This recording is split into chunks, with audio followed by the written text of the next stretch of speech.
रसिक श्रोते हो, आमचे स्नेही श्री माधवराव फुले यांच्या संग्रहातून एक अप्रतिम असा लेख, आयुष्याची वजाबाकी.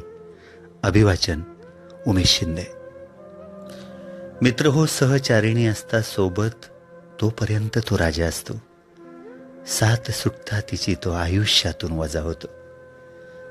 जीवनात प्रत्येक व्यक्तीची कदर करा, कारण हा जन्म पुन्हा मिळत नाही आणि एकदा गेलेली व्यक्ती पुन्हा भेटत नाही.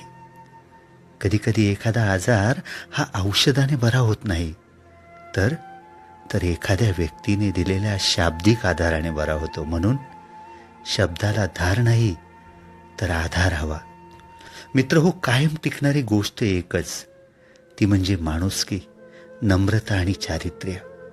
म्हणून पैशापेक्षा जीवाभावाची जिवलग माणसं जोडा आणि जपा. हीच खरी आपली संपत्ती आहे.